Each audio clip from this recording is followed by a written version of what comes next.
হালাল হইতে হবে। 1 টাকা হারামের টাকা, এটা দিয়া কোরবানি কবুল হয় না।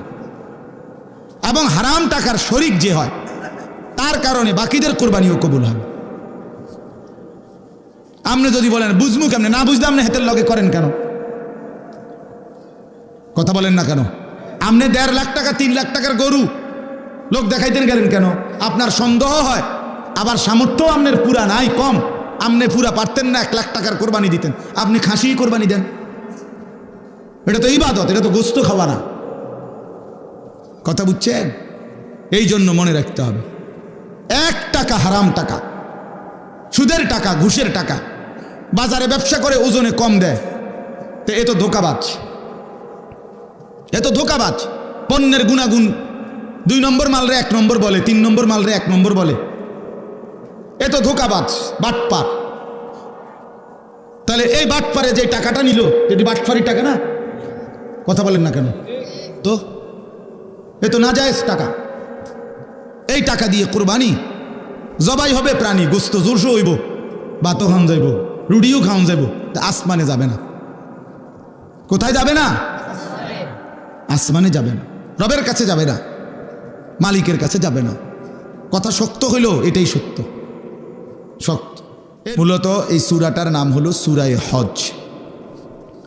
এই মুহূর্তে হজ্জের মৌসুম, এখন হজের মাস। কোরআনুল কারীমের মধ্যে আছে, আল্লাহ তাআলা ইরশাদ করেছেন, আল হাজ্জু আশহুরুম মালুমাত, হজ হয়ে থাকে নির্ধারিত কয়েকটি মাসে। এই নির্ধারিত মাস বলতে নবী সাল্লাল্লাহু আলাইহি ওয়াসাল্লাম নিজে ব্যাখ্যা করে বুঝাই দিয়েছেন যে নির্ধারিত মাস হলো 3টা, শাওয়াল, জিলকদ, জিলহজ। মানে রমজানের পরপরই 3 মাস। রমজান মাস যখন শেষ হয়, ঈদের চাঁদ ওঠে, হজের মাস। এই জন্য সারা পৃথিবীর মুসলমানরা এই মুহূর্তে আল্লাহর ঘরের মেহমানদেরকে বিদায় দিচ্ছে। অর্থাৎ সারা বিশ্ব থেকে মুসলমান ইমানদাররা কম বেশি আল্লাহর ঘরের দিকে যাচ্ছে, আর অন্যান্য মুসলমানরা তাদেরকে বিদায় দিচ্ছে, দোয়া নিচ্ছে, তাদের কাছে বিভিন্ন রকমের কাকুতি আকুতি প্রকাশ করছে। তো এই হিসাবে আমাদের যারা ওলামায়ে কেরাম, বুজুর্গানে দ্বীনদের একটা আমল যে হজ্জের এই সময়টাতে বিশেষভাবে ওনারা হজ, কোরবানি এই সম্পর্কিত আলোচনা করে থাকে। ফলে আলহামদুলিল্লাহ আমরাও গত কয়েকদিন যাবৎ লাগাতার প্রতিদিন আল্লাহর বান্দাদের কাছে হজ, কোরবানি এই বিষয়গুলোর উপরে কিছু কিছু আলোচনা করার চেষ্টা করতেছি। তো আজকেও এটাকে সামনে রেখে আপনাদের সামনে এই আয়াতটা আমি পড়ছি। তাহলে এবার আসেন একটু কথা, কোরবানি আল্লাহ তাআলা আদম আলাইহিস সালাম থেকে নিয়ে এই পর্যন্ত এবং এখন থেকে নিয়ে কিয়ামত পর্যন্তের জন্য আল্লাহ তাআলা কোরবানি চালু করেছেন। হযরত আদম আলাইহিস সালামের 2 ছেলে হাবিল এবং কাবিল, এই 2 ছেলে বিবাহ নিয়ে ঝগড়া লাগছিল নিজেদের মধ্যে। এই ঝগড়ার সমাধানের জন্য আল্লাহ তাআলা তাদেরকে প্রথম কোরবানি করতে বলছিলেন। সেই থেকে কোরবানি শুরু, আজও চলছে, কিয়ামত পর্যন্ত চলবে। সুবহানাল্লাহ। সর্বযুগে, কথা খেয়াল করেন, আমি কমাইয়া কইতেছি, সর্বযুগে 1 নাম্বার মনে রাখতে হবে, কোরবানি সর্বযুগেই কবুল হবে তার নিজের মধ্যে তাকওয়া থাকবে যার। ইন্নামা ইয়াতাকাব্বালুল্লাহু মিনাল মুত্তাকিন। কোরআনে আছে, হাবিল কাবিল 2 ভাই কোরবানি দেওয়ার পরে কাবিলের কোরবানি কবুল হয় নাই, কিন্তু হাবিলের কোরবানি কি হয়েছে? কবুল হয়েছে। তখন কাবিল বলছে, লা আকতুলান্নাকা, আমি তোর মাইরা ফেলবো, আমি তোকে মেরেই ফেলবো। এই তখন হাবিল বলছে, ভাই আমারে মাইরা লাভ নাই, বরং ইন্নামা ইয়াতাকাব্বালুল্লাহু মিনাল মুত্তাকিন। মনে রাখবা, সর্বযুগেই কোরবানি কবুল হবে তার তাকওয়া থাকবে যার। তাকওয়া কি? তাকওয়া হলো 3 জিনিস। 1 নম্বর হলো সমস্ত গুনাহ বর্জন করা, 2 নম্বর হলো সমস্ত ইবাদতে লেগে থাকা, 3 নম্বর হলো সর্বাবস্থায় আল্লাহকে ভয় করতে থাকা। গুনাহ বর্জন, ইবাদত পালন, আল্লাহর ভয়, এটাই তাকওয়া। তাইলে যে ব্যক্তি শুধু কোরবানির দিন আমনে গরু জবাইয়ের আগেও বিড়ি খান, আমনের গতকালিকায়ও আমনের টাকা সুদের টাকা, আবার কোরবানির দিনও আপনি জোহরের নামাজও পড়েন না, আসরের নামাজও পড়েন না, কোরবানির দিনও আপনি মিছা কথা কন, আমনের মধ্যে ইবাদত আল্লাহর ভয় গুনাহ ত্যাগ বলতে কিছুই নাই, কোরবানির দিনও আপনি টেলিভিশন চান, নাচ গান চান, আমনের কোরবানি কবুল হইতো বুঝে গেলেছিনি। কথা বুঝছেন না আপনি? কেন কোরবানি কবুল হবে? আপনি কোরবানি কবুল হওয়ার জন্য ব্যবস্থা নিছেন কি? গরু কিনবার জন্য না বুদ্ধি করছেন? মানুষ লইয়া গেছেন 3 জন, গরু বাজারে গরু চাইয়া লইছেন, সেটা তো ঠিক আছে, কিন্তু কোরবানি কবুল হওয়ার জন্য ব্যবস্থা নিছেন কি?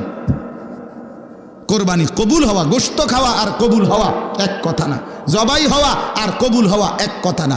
জবাই তো প্রতিদিনে হয়, যে কেউ জবাই করিলেই তো গরু জবাই হবে, কিন্তু জবাই আর কবুল তো এক কথা না, গোশত খাওয়া আর কবুল হওয়া তো এক কথা না বাপ। অতএব আমি আপনাদের কাছে বললাম, এটা কোরবানি কিন্তু আর 10 দিনের গরু জবাই নয়। গরু আমাদের দেশে প্রতিদিন জবাই হয় কিনা কথা বলেন না? বাজারগুলোতে গরুর গোশত বেচা হইতেছে না? তো তাহলে গরু তো প্রতিদিনই জবাই হয়, তো কোরবানি আর আলাদা কি? কোরবানিও তো গরুই জবাই করে, তো এটা তো প্রতিদিন হইতেই আছে। তাহলে বোঝা গেল কোরবানি শুধু গরু জবাই নয়, আলাদা কিছু, আলাদা কিছু কি না, সেটা ইবাদত, আর সেটা কবুল হবে তার তাকওয়া থাকবে যা। আল্লাহ তাআলা কোরআনুল কারীমে বলছেন, লান ইয়ানালাল্লাহা লুহুমুহা ওয়ালা দিমাউহা ওয়ালাকিন ইয়ানালুহুত তাকওয়া মিনকুম। আল্লাহ বলেন, আমার বান্দা শুনো, তোমাদের গোশত, রক্ত, কোরবানির প্রাণীর কিছুই আমি নেই না, আমি শুধু তাকওয়াটা নেই, আমি তাকওয়া নেই। তুমি দেখছো গরুর দিকে, আমি দেখছি তোমার জিন্দেগির দিকে। তুমি দেখো গরু কেমন হৃষ্টপুষ্ট গরু, আল্লাহ বলেন আমি দেখছি তুমি কেমন ইবাদত আমলওয়ালা, আমি তোমাকে দেখবো, তুমি গরুকে দেখো। কথা বুঝছেন কিনা বলেন? তুমি কি দেখো? গরু দেখো। আল্লাহ বলেন আমি দেখবো কি? তোমাকে। তোমাকে ইন্নাল্লাহা লা ইয়ানজুরু ইলা সুওয়ারিকুম ওয়ালা ইলা আজসামিকুম। নবী সাল্লাল্লাহু আলাইহি ওয়াসাল্লাম বলেন, নিশ্চয়ই আল্লাহ তোমাদের চেহারা শরীর দেখবে না, ওয়ালাকিন ইয়ানজুরু ইলা কুলুবিকুম ওয়া আমালিকুম, বরং আল্লাহ তোমাদের দিল দেখবেন আর তোমাদের আমল দেখবেন। আল্লাহ দেখবেন বান্দা কুরবানি আজকে, অথচ প্রাণী তো জবাই করলা, তো গোশত কুটতে কুটতে, হাড্ডি চুলতে চুলতে, হাড্ডি কোবাইতে কোবাইতে জোহরও শেষ, আসরও শেষ, মাগরিবও শেষ। কোরবানি তো ছিল ওয়াজিব, জোহর তো ছিল ফরজ, কোরবানি তো ছিল ওয়াজিব, আসরের নামাজ তো ছিল ফরজ। আল্লাহর জন্য কোরবানি করলে আবার নাচ দেখো কেমনে? আল্লাহর জন্য কোরবানি করলে কোরবানির গোশত খাইতে খাইতে টেলিভিশনে নাটক, সিনেমা, নর্তকীর ছবি দেখো কেন? এটা কেমনে হইল আল্লাহর জন্য? এটা কেমনে হইল কোরবানি? এটা তো আর 10 দিনের মতো, বছরের অন্য দিনের মতো গোশতই খাওয়া। হ্যাঁ বলেন? এই জন্য আমি বললাম কোরবানির ক্ষেত্রে এটা মনে রাখতে হবে, কোরবানি যেন হয় আমার আপনার জিন্দেগি গুনাহমুক্ত অবস্থা। নাই তো আসমানে যাবে না, আপনার ঘরে যাবে, আপনার ঘরে গোশত যাবে, চুলায় রান্না হবে, সিদ্ধও হবে, রুটির লগে খাইতেও পারবেন, সবই ঠিক আছে। কিন্তু আসমানে যেতে হলে, আল্লাহর কাছে যাইতে হলে তাকওয়া লাগবে, তাকওয়া লাগবে। টাকাটা হালাল হইতে হবে, 1 টাকা হারামের টাকা, এটা দিয়া কোরবানি কবুল হয় না। এবং হারাম টাকার শরিক যে হয়, তার কারণে বাকিদের কোরবানিও কবুল হয় না। আপনি যদি বলেন বুঝমু কেমনে, না বুঝলে আপনি হাতের লগে করেন কেন? কথা বলেন না কেন? আপনি 1.5 লাখ টাকা 3 লাখ টাকার গরু লোক দেখাইতেন গেলেন কেন? আপনার সন্দেহ হয়, আবার সামর্থ্য আপনার পুরা নাই, কম, আপনি পুরা পারতেন না 1 লাখ টাকার কোরবানি দিতেন, আপনি খাসি কোরবানি দেন। এটা তো ইবাদত, এটা তো গোশত খাওয়া না। কথা বুঝছেন?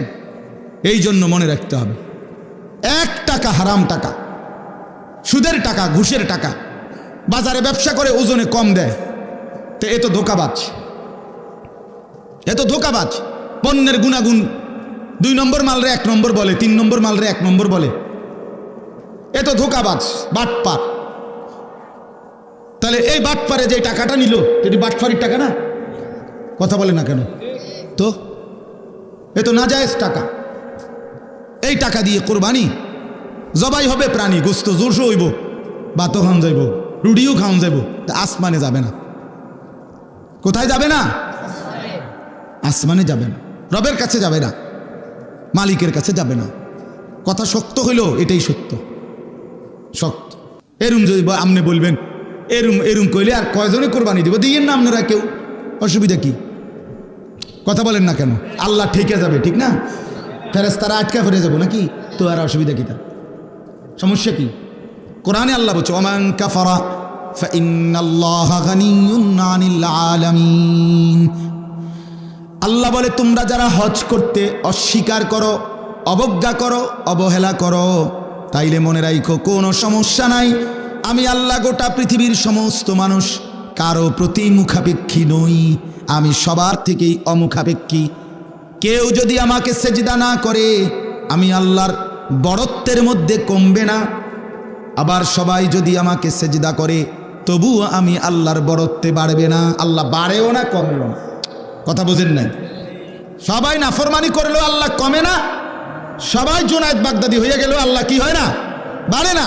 আল্লাহ তো আল্লাহই, ওহুয়াল আলিয়্যুল আযীম, তিনি তো বড়ই, তিনি তো আজিম, তিনি তো আকবার, আল্লাহু আকবার, তিনি তো বড়ই। আপনি কীর্তন বড় বানাইবেন? আপনি বড় বানাইবেন কেন? বরং আল্লাহর নাম নিলে আল্লাহ আপনারে বড় বানাবে।